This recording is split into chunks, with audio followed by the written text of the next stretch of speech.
Inside today we'll talk about surface area prisms and cylinders. First and foremost, before we get started, the biggest thing you can do to help you with a lot of these is draw yourself a little bit of a picture, right? So we talked about what surface area is. Now I don't want to get too involved in that, but if I think they call these mappings, I forgot. But essentially what you can do is you can give yourself a breakdown of all the different areas and kind of see how you can create your own equation for these. So there are straightforward equations here for the surface area of a cylinder, but really you're kind of in the better off kind of making these yourself as you go, because on a case-by-case basis they might be a little bit different. The cylinder is a little bit tricky, right? So if if we had this exploded view of a cylinder, right? It's down here, right? Essentially what you get is an unraveled rectangle, right? So this is the wrapped around the side, this is the top and the bottom, right? But your top and your bottom should be pretty straightforward. That's the area of the top and the area of the bottom 2 times, right? That's really not a big deal. But just remember that the surface area of a cylinder, this unrolled part of the middle, yes, this is the height. That's not a big deal there, right? But what is this? This is actually the circumference.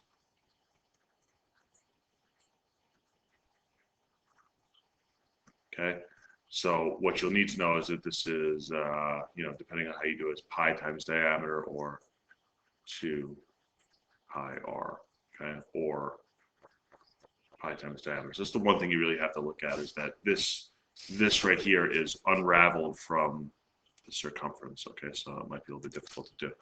So let's go right into it. Why is surface area important? Increasing the surface area for things is very important. So this is how a normal engine pump, this is a inline 6-cylinder engine, not what these cars have. The same idea, right? If you notice, the top of these cylinder heads are all flat, right? And what they do is they go up here, a little spark happens, right? Happens in a fire motor. And what it does is that explosion, right? If there's gas in here, boom, pushes the cylinder down, turns your crankshaft, and you have, right here's your crankshaft. This is kind of a side view of this, right? And that's what makes your car go. It creates the energy needed to make your car go in an internal combustion engine. So Dodge or Chrysler Corporation for the last, I don't know, 50, 60 years has been making something called a Hemi. So you always hear that in the Dodge commercials. It's got a Hemi motor in it. Okay. All the Hemi motor means is that rather than have this flat top, right? Okay. Rather than have this flat top, right? So you have the flat top of your cylinder, right? Right. When your gas explodes, it pushes down. In a Hemi is actually short for hemispherical. The top actually has this little bit of rounded to it, and this is barely even rounded. This is probably not even a great picture of it. Okay. And what that does is now, rather, if you kind of took this bent line here, right, and straightened it out, it would actually be longer. So you get the effect of a bigger piston because now there's more surface area on top of the cylinder for it to turn down, right?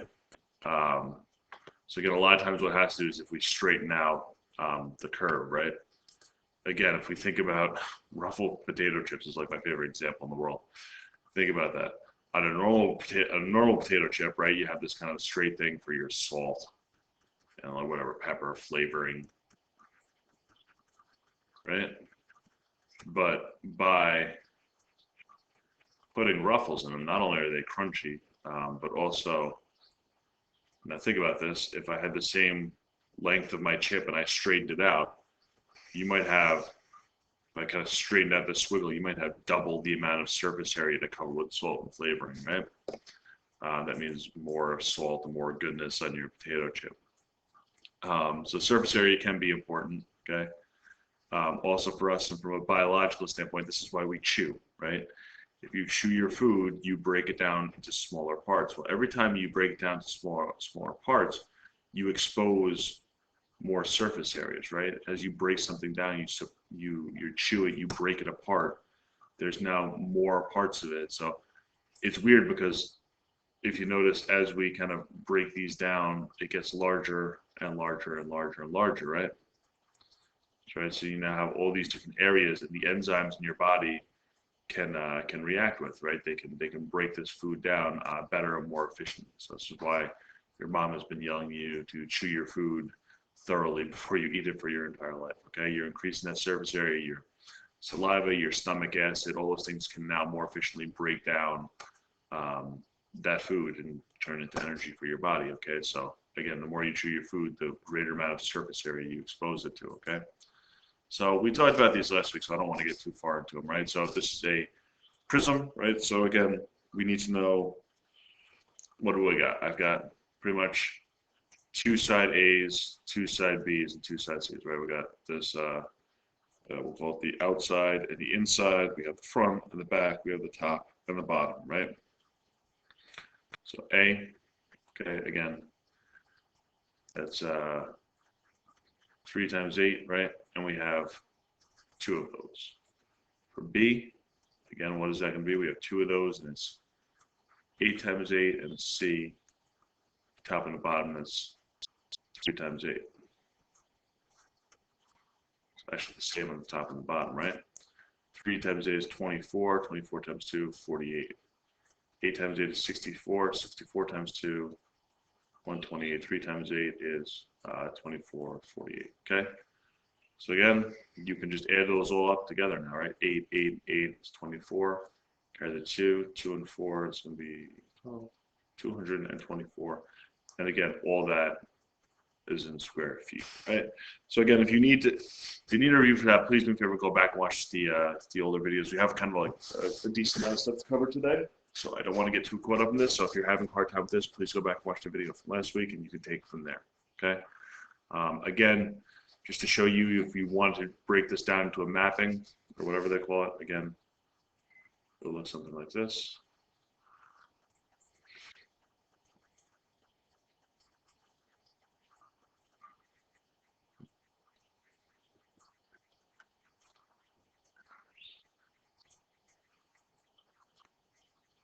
Something like that, right? If we kind of disassemble this box, right, where these 2 big ones were B, right?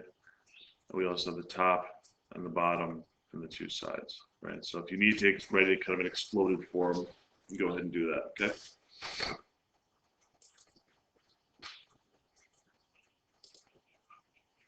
Okay. Here with this triangle, we have this. We've got the base part, right? The bottom part, and the 2 triangles off the side of it. So this is going to be what? Probably something like this, like 12 by 10, right? We've got a triangle on either side of it. I'll draw this here and here. They told you that those have diagonal 10, but that's not really what we're worried about. We're worried about the height. She told us was 8, right? And then we had the 2 sides exploding off it, and they were both 10 by 10. Okay, watch with when you have triangular prisms, okay?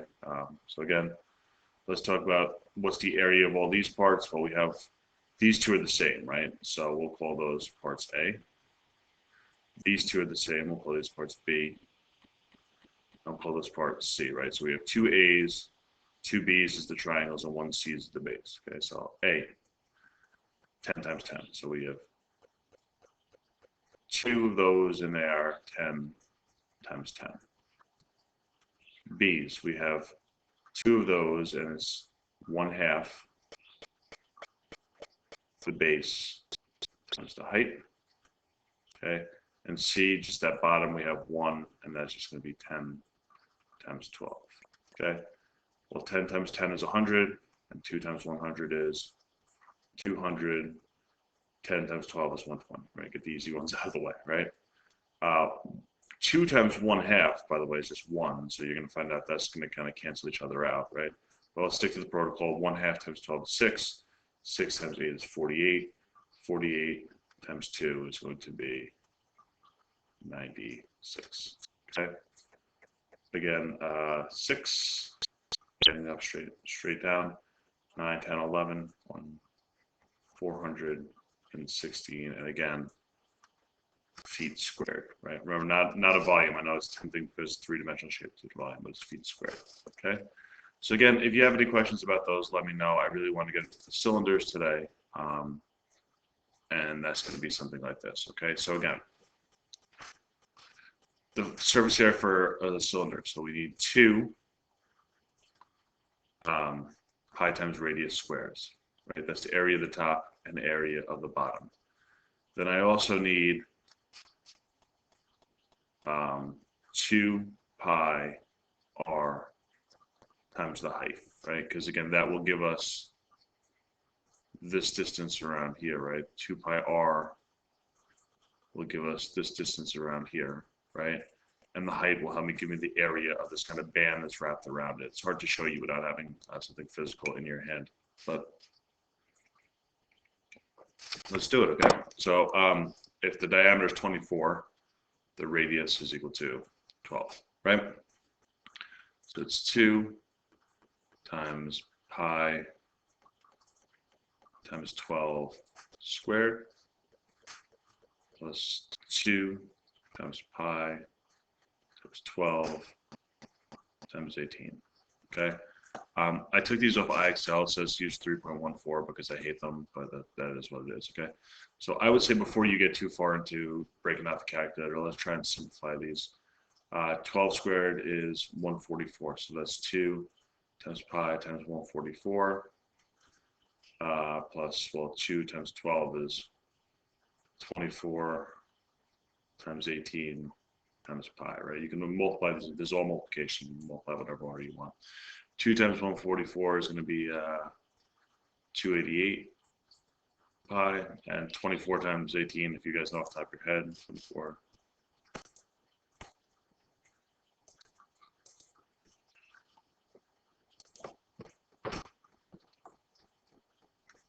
Okay, it's going to be 432. And why I say to leave this to less, if you notice, we kind of like leaving pi. Just like anything else, I can add these two together and evaluate pi last, and that will help us. So 432 plus 288 is going to be 720.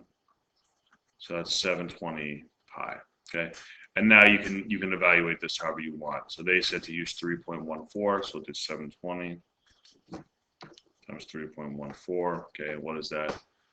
2,260. 2260.8, and again, what is that? That's centimeters squared. Okay, so again, if you want to plug it in all at once, that's fine. But I like to simplify it this way because now I can tell you to however many digits I want. So if I said to the nearest hundredth, right, 720 pi, right, I don't have to worry about that rounding until the end there. We'll call it 95.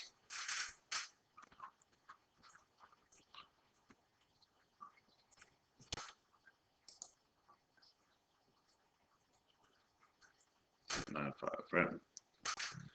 So again, depending on how you want to round it, right? If you leave this pi as the last section, you can. And also, it stops you from dealing with fractions and decimals until you get all the way to the end. So I would simplify anything you can first, right? Get this one in terms of pi, get this one in terms of pi, and add them together. You do have to make sure you do the exponents first, though. Okay. So again, same problem. Okay. Again, the top and the bottom, 2 times pi times the radius squared plus 2 pi r times the height, right? That's your equation for surface area. It's 2 times pi times 11 squared plus 2 times pi times 11 times 14. 11 squared is 121. 2 times 11 is going to be 22. Okay. 2 times 121 is going to be 242 pi, and 22 times 14 is going to be 308. Okay, and that's what we got. We got 550 pi. Okay, so again, then you could take it there. You want it for here. They wanted to nearest hundredth. So we'll say 308 So 550 times pi. The nearest 100th would be 87. And again, what throws you off a little bit here is if you use just 3.14, which you guys know how much I hate that, you actually get a much different answer. You're actually off by a total number there. So they said use 3.14, so it's 17.27 or 1727. Okay, and again, centimeters squared. Right, the last thing you really got to worry about is this. They gave you the surface area, and if you know anything about numbers, this number should show red flags to you because it's 3.14 doubled, right? 3 times 2, 1 times 2, 4 times 2, so that should show up something. But anyway, if they give you the surface area, what's the height? Okay, all right, so let's go with what they gave you. You know that the surface area is what? 2 times pi times the radius squared. There's the area, the top area, the bottom. Plus, we said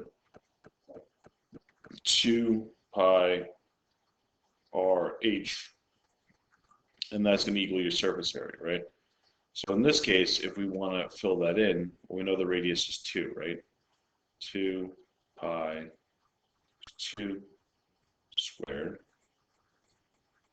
plus 2 pi 2 times h is equal to 62.8 square inches. Right off the bat, don't freak out because there's symbols in here. All they want you to do is solve for h. Okay, so let's go ahead and let's solve for h. Okay, 2 squared is 4, so 2 times pi times 4. Well, 2 times 2 is also 4. 4 pi h. True story, right? 2 times 4 is going to be 8. 8 pi plus 4h, 4 pi h is equal to 62.8. Okay. Again, now you cannot add these together because they're no longer like terms, right? I have 8 pi here and 4 pi here, but this 4 pi is times the height. So now, again, you've got some options about what you want to do. I would say here, for most of you guys, this is where you guys want to plug in 3.14 because that's what they told you to use for pi, okay? So 8 times 3.14, right? And we need 4 times 3.14. So 25, 12, 1256. 25, 12, what was it, 12, 56. Oops.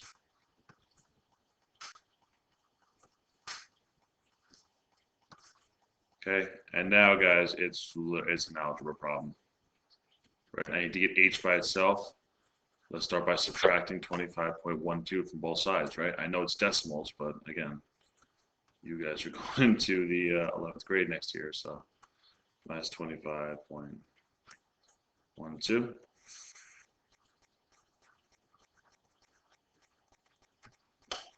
So we need 62.8 minus 25.12, 37.68. Okay, and last step, let's divide both sides by 12.56. Okay, so again, all they did was just, ask you to find a different attribute, and all you have to do is, use a little bit of algebra divided by 12.56, which is going to tell you the answer is 3. So your height is equal to 3. So same thing, set it up the same way and solve it like an algebra problem. Okay, I guess give those a try. Let me know if you guys have any problems. Thank you.